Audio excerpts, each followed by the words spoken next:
बोलिए मेरे बांके बिहारी लाल की जय।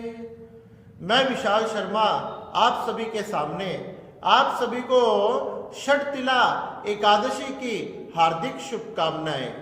श्री पुलुस्त जी महाराज दालभ्य ऋषि को षटतिला एकादशी का महात्म सुनाते हैं। एक बार दालभ्य ऋषि पुलुस्त जी के पास जाकर पूछने लगे कि हे पुलुस्त जी, आप कृपया करके मुझे ऐसा कोई उपाय बताए जिस उपाय के करने से पृथ्वी पर रहने वाले सभी व्यक्तियों के दुख दूर हो जाए, उनके द्वारा किया हुआ पाप नष्ट हो जाए। क्योंकि प्राय लोग एक दूसरे को देखकर दुखी हैं, एक दूसरे का धन हड़पना चाहते हैं। पराई स्त्री में अपने मन को लगाना, पराए धन में अपने मन को लगाना, चोरी करना, निंदा करना, डकैती आदि अभक्ष्य वस्तुओं का भक्षण करना, मनुष्य तरह तरह के पाप प्रतिदिन करता है। ऐसा कोई उपाय बताए जिससे सभी की मनोकामनाएं पूरी हो जाए, सबको सुख की प्राप्ति हो और सबका दुख दूर हो जाए।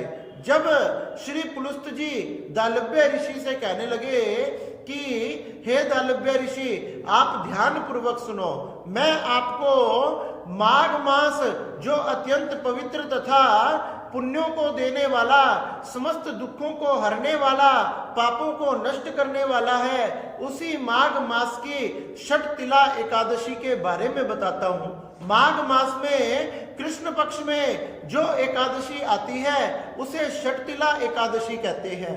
मनुष्य को चाहिए कि वो इस दिन प्रातः काल स्नान करे, शुद्ध वस्त्रों को धारण करके भगवान के निमित्त इस व्रत का संकल्प करना चाहिए। भगवान सूर्य को अर्घ देना चाहिए तथा जो गोबर गाय का पृथ्वी पर ना गिरा हो उस गोबर के 108 पिंड बना लेने चाहिए।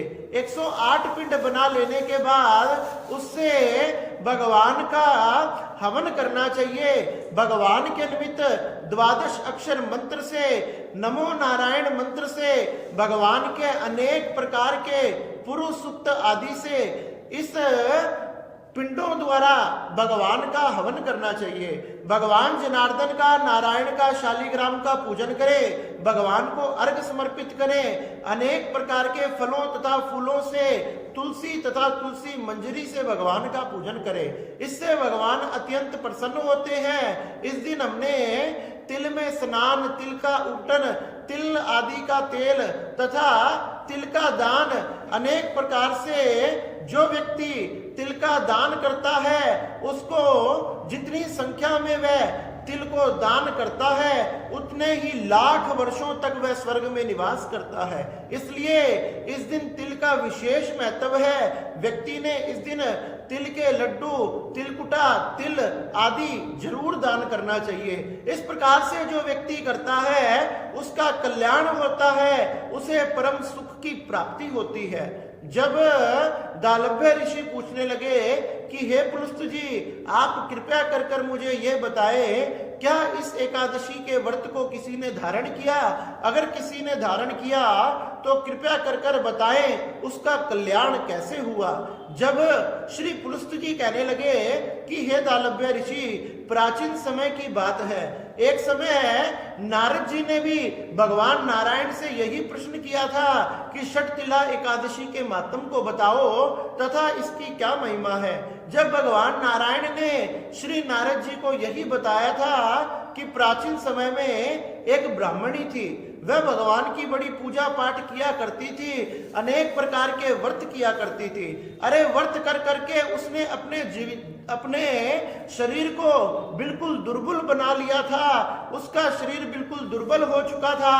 अपने व्रत करने का नियम वह कभी नहीं छोड़ती थी। उसने अपने जीवन में बहुत सी पूजा पाठ, नियम, व्रत आदि किए जिससे भगवान उसके ऊपर अत्यंत प्रसन्न थे।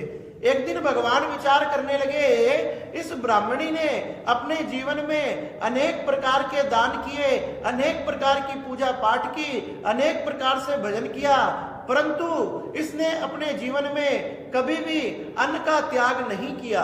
और पृथ्वी पर अन्न के दान से, जल के दान से बड़ा कोई दान नहीं है। और जब इसकी अवस्था पूरी हो जाएगी, जब इस धाम में, परम धाम में, जब इसने अन्न का दान नहीं किया, अन्न का दान किए बिना इसे अन्न तथा जल की प्राप्ति कैसे होगी?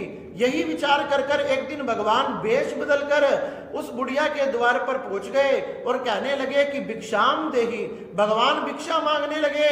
वह ब्राह्मणी कहने लगी, भिक्षा लेने से पहले मुझे ये बताओ कि आप कौन हो? भगवान कहने लगे, मैं कोई हूं या नहीं हूं, जो भी हूं, आप इससे क्या मतलब है? इस बात को आप छोड़िए, आप कृपया कर कर मुझे कुछ खाने के लिए दीजिए, मुझे भूख लगी है।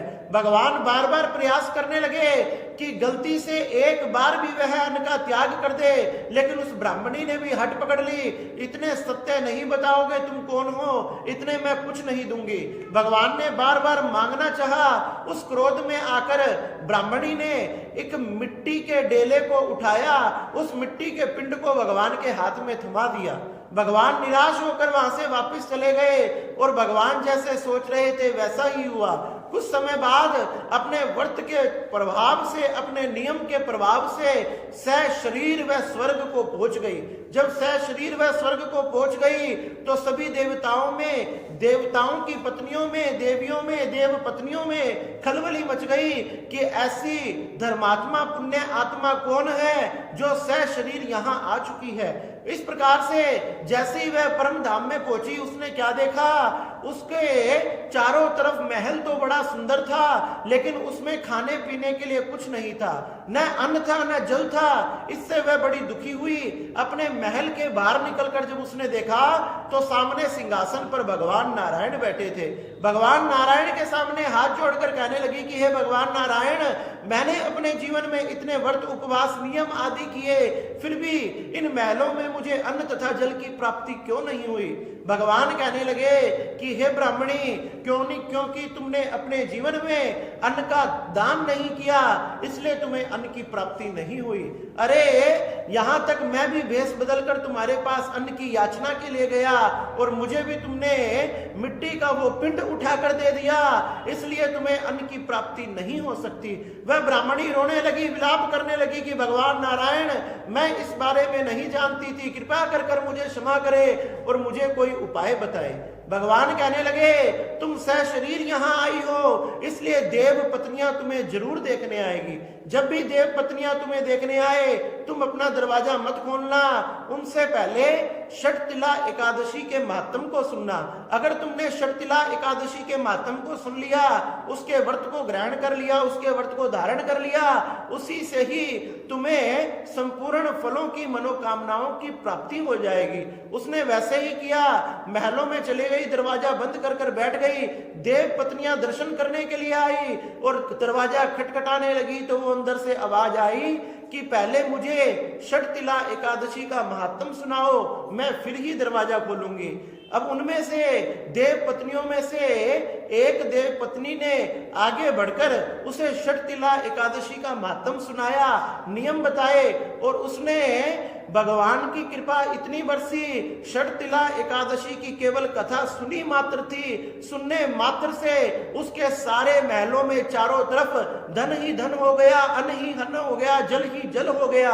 एकादशी के कथा के प्रभाव से ही उसकी देह सुंदर हो गई, कांतिमान हो गई और जैसे ही षटतिला एकादशी का महात्म पूरा हुआ, उसने दरवाजा खोला, सभी देव पत्नियां अंदर आई और उसे देखकर चकित रह गई।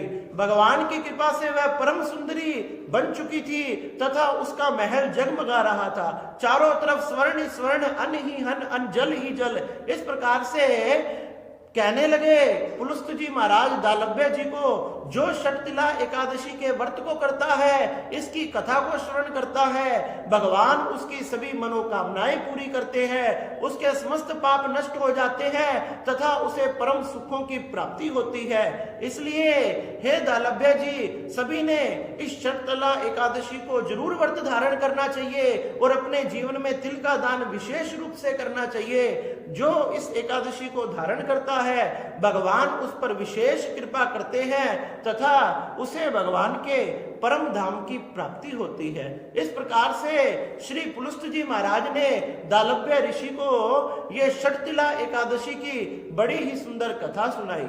बोलिए मेरे बांके बिहारी लाल की जय, बोलिए नारायण भगवान